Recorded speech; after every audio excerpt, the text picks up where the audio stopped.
Hamas ने एक बड़ा हमला इजराइल पर किया है। इससे पहले इजराइल लगातार गाजा पट्टी पर हवाई हमले करता है। पिछले दिनों इजराइल के हमले में फिलिस्तीन के हजारों लोग मारे गए, न जाने कितने लोगों ने अपनी जान गंवाई। पर इस बार हमास ने जोरदार जवाब दिया है और हमास की ओर से किए गए ताजा हमले में इजराइल को बहुत बड़ा झटका लगा है। ये साल का सबसे बड़ा हमला माना जा रहा है। जो सूचना सामने आई है उसके मुताबिक देर रात हमास की ओर से खतरनाक रॉकेट फायर किए गए। सबसे बड़ी बात ये कि जो रॉकेट फायर किए गए वो बहुत कम समय में एक साथ कई मारक फायर कर सकता है। हमास की ओर से इससे पहले भी एक साथ कई रॉकेट फायर किए गए। आधे से ज्यादा रॉकेट इजराइल में सटीक ठिकानों पर गिरे। जिन ठिकानों पर हमास ने निशाना साधा वो पूरी तरह से बर्बाद हो गए। इजराइल का एयर डिफेंस सिस्टम एक बार फिर पूरी तरह से फेल नजर आया। इजराइल का आयरन डोम सिस्टम इन रॉकेट्स को रोक नहीं पाया। इजराइल की ओर से कहा गया कि कई जगह रॉकेट्स गिरे हैं और जिसकी वजह से भारी तबाही मची है और इसकी तस्वीरें, इन हमलों की तस्वीरें सोशल मीडिया पर छाई हुई हैं। हमास की तरफ से की गई बमबारी की तस्वीरें जो है सोशल मीडिया पर छाई हुई हैं और कितनी ज्यादा तबाही मची हुई है वो सब कुछ सोशल मीडिया पर देखा जा सकता है। इन रॉकेट्स अपार्टमेंट और बिल्डिंग पर गिरते हुए दिखाई दिए। हमास की ताजा बमबारी में इजराइल को जबरदस्त नुकसान पहुंचा है।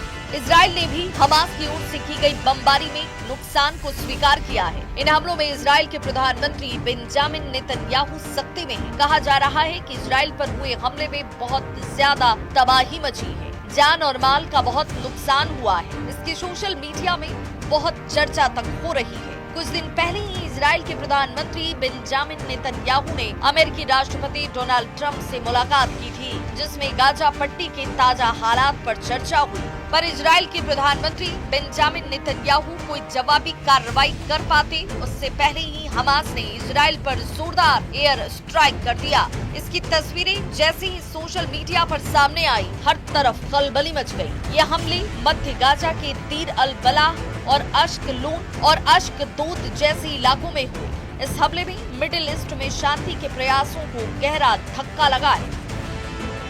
यही नहीं, हमास की ओर से हो रहे इजराइल पर ताबड़तोड़ हमले को रोकने में इजराइल का डिफेंस सिस्टम पूरी तरीके से नाकाम साबित हुआ। ना तो इजराइल का डोम सिस्टम काम आया और ना ही अमेरिका की तरफ से मिला गया हाईटेक डिफेंस सिस्टम काम आया। अब अगर आने वाले वक्त में इजराइल और ईरान का युद्ध होता है तो इजराइल पूरी तरीके से तबाह हो सकता है। जबकि ये डिफेंस सिस्टम इजराइल के लिए बेहद महत्वपूर्ण था। इससे पहले इजराइल अपने डिफेंस सिस्टम का पूरी दुनिया में बखान करने का कोई मौका नहीं छोड़ता था। इजराइल ने एंटी बैलिस्टिक मिसाइल सिस्टम और डोम सिस्टम की बढ़ चढ़कर चर्चा की, पर हमास के ताजा हमलों में ये सिस्टम फेल रहे और इजराइल की सुरक्षा को लेकर गंभीर सवाल खड़े हो गए।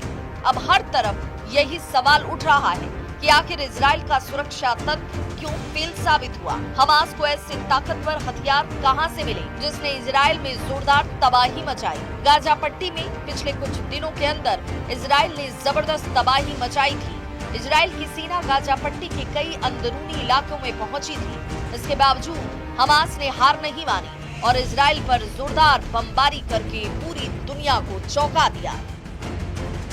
इजराइल का कहना है कि गाजा पट्टी के जिन इलाकों में हमास का कब्जा है वहां पर हमास ने कुछ विदेशी बंधकों को भी कैद करके रखा हुआ है और इन्हीं बंधकों को तलाशने के लिए इजरायली सेना चप्पा चप्पा छान रही है। हालांकि अभी तक इनका कुछ अता पता नहीं लगा है। ये भी कहा जा रहा है कि ईरान की ओर से हमास के अल कासिम ब्रिगेड के पास लगातार गोला बारूद की सप्लाई हो रही है। इन हमलों ने साफ संकेत दिया कि हमास झुकने को तैयार नहीं है। हमास ने ये कह दिया है कि इजराइल लगातार हमले करता रहा तो बंधकों की सही सलामत वापसी पर कोई वादा वो नहीं कर सकता है।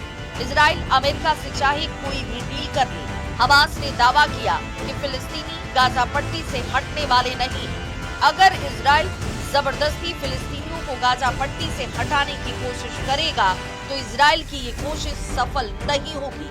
इसीलिए हमास के लड़ाके एक के बाद एक इजराइल पर लगातार अटैक कर रहे हैं। और मिसाइलों के ताबड़तोड़ वार से इजराइल को मिट्टी में मिलाने पर आमादा हैं। उधर हमास के हमलों के जवाब में गाजा पट्टी के विभिन्न क्षेत्रों में इजरायली हमले में कम से कम 19 फिलिस्तीनी मारे गए। गाजा सिविल डिफेंस का कहना है कि गाजा शहर के उत्तर पूर्व में खास करके जो इजराइल ने निशाना बनाया घरों को, उसमें 10 महिलाओं और बच्चों को मार दिया गया। गाजा पट्टी के उत्तर में जबालिया क्षेत्र में इजरायली सेना ने 3 लोगों की हत्या कर दी और अन्य को घायल कर दिया। गाजा पट्टी के दक्षिणी शहर खान यूनुस में इजरायली ड्रोन हमलों में कम से कम 2 बच्चे समेत 5 लोगों की जान चली गई। वहीं केंद्रीय नुसेरात शहर में विस्थापितों को भोजन वितरित करने वाले एक टेंट पर इजरायली विमान के हमले में एक शख्स की मौत हो गई। फिलिस्तीनी सुरक्षा सूत्रों के अनुसार पिछले कुछ समय से गाजा सिटी के पूर्वी हिस्सों बेत हनून और बेत लाहिया क्षेत्रों में इजरायली तोपखाने से लगातार गोलाबारी की जा रही है।